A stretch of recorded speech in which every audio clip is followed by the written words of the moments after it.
வணக்கம் நேயர்களே, தஞ்சாவூர் சமையல் சந்தோஷினி. வாங்க, வாழைக்காய் ஒரு புது விதமாக கிரேவி செய்யலாம். வாங்க, வாழைக்காய் இந்த மாதிரி வாழைக்காய் 2 வாழைக்காய் அரிஞ்சு வச்சுருக்காங்க. இந்த நீல வாக்கில் அரிஞ்சு வச்சுருக்கேன். அப்படி அதுக்கு இஞ்சி பூண்டு தேங்காய் அதை அரைச்சிட்டு வந்துடலாங்க. அடுப்பில் கடாய் போட்டு ஆயில் ஊற்றிருக்கேன். இப்போ நம்ம இந்த வாழைக்காயை போட்டுடலாம். லேசாக எண்ணெய் ஊற்றிருக்கேங்க, வறுத்துக்கலாம்.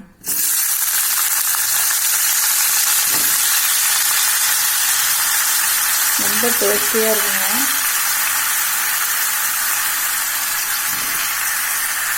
கொஞ்சம் மிளகாய் போட்டுக்கலாம்.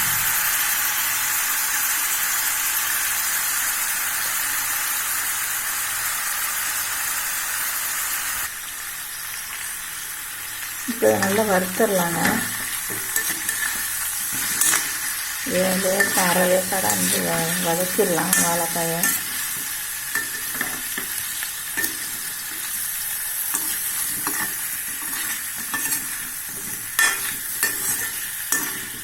ரொம்ப வதக்கிட்டு செய்யும்போது ரொம்ப டேஸ்டியாக இருக்குங்க.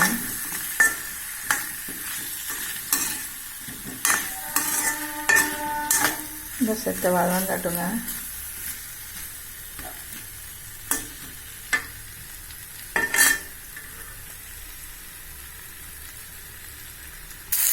லைட்டாக உப்பு சேர்த்துக்கிறாங்க அந்த வாழைக்காயில்.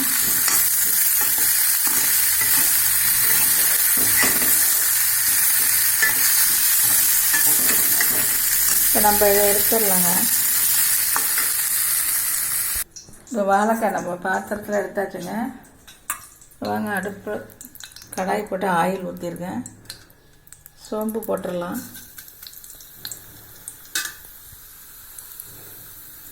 வெங்காயம் போட்டுடலாங்க. தக்காளி போட்டுடலாம்.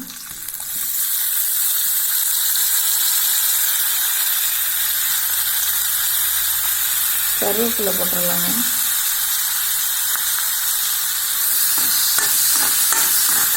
இது நல்லா கொஞ்சம் மூடி விட்டு வதக்கிடலாங்க. இந்த அரைச்சிட்டு வந்துடலாம் தேங்காய் போய். இது வதங்கட்டும், நம்ம தேங்காய் அரைச்சிட்டு வந்துடலாம். இதில் கொஞ்சம் உப்பு போட்டுக்கலாங்க. தக்காளி வதங்க வைப்பதான் நல்லா.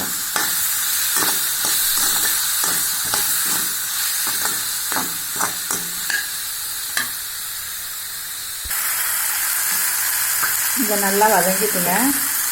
மிளகாத்தூள் போட்டு குழம்பு மிளகாத்தூள் வச்சுருக்கோம்னா அதில் கொஞ்சம் போட்டுக்கலாம், ஒரு ஸ்பூனு. ஏற்கனவே மிளகாத்தூள் போட்டிருக்கோம். வாழைக்காயில் போட்டுடலாம். தண்ணி ஊற்றிடலாங்க. வாழைக்காய் நல்லா வேகணும். இன்னும் கொஞ்சம் நல்லா வேகணும். தேங்காய் அரைச்சிட்டு ஊற்றிடலாம். அவ்வளோதான். சூப்பராக டேஸ்டியாக இருக்குங்க. நல்ல வாசமாக இருக்குது. இப்போ நம்ம தேங்காய் அரைச்சி ஊற்றிடலாம். கொஞ்சமாக லைட்டாக உப்பு போட்டுக்கலாம். வாழைக்காயில் உப்பு போட்டிருக்கோம். இப்போ நம்ம தக்காளியில் உப்பு போட்டிருக்கோம். அதனால குழம்புக்கு கொஞ்சமாக, அந்த கிரேவிக்கு கொஞ்சமாக போடணும் உப்பு. கொஞ்சம் வேகட்டும். நம்ம தேங்காய் அரைச்சிட்டு வந்தோம். இப்போ நம்ம இஞ்சி பூண்டு தேங்காய் அரைச்சிட்டு வச்சுங்க, ஊற்றிடலாம்.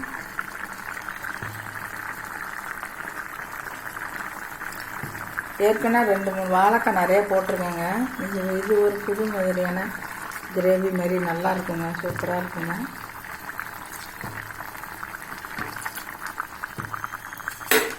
இப்போ நம்ம கொஞ்சம் கொதிச்சோன்னா நம்ம இறக்கிற வேண்டியதாங்க. சூப்பராக இருக்கும். இந்த பாருங்க, திண்டும் சாப்பிட்டு பாருங்கள்.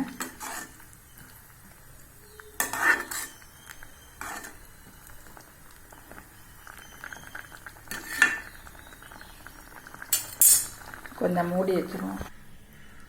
வாழைக்காய் கிரேவி ரெடி ஆகிடுச்சுங்க. இந்த மாதிரி நீங்களும் செஞ்சு பாருங்கள். சூப்பராக இருக்கும், டேஸ்டியாக இருக்கும். இந்த வீடியோ பிடிச்சிருந்தால் லைக் பண்ணுங்கள், ஷேர் பண்ணுங்கள், சப்ஸ்கிரைப் பண்ணுங்கள். வாழ்க வளமுடன்.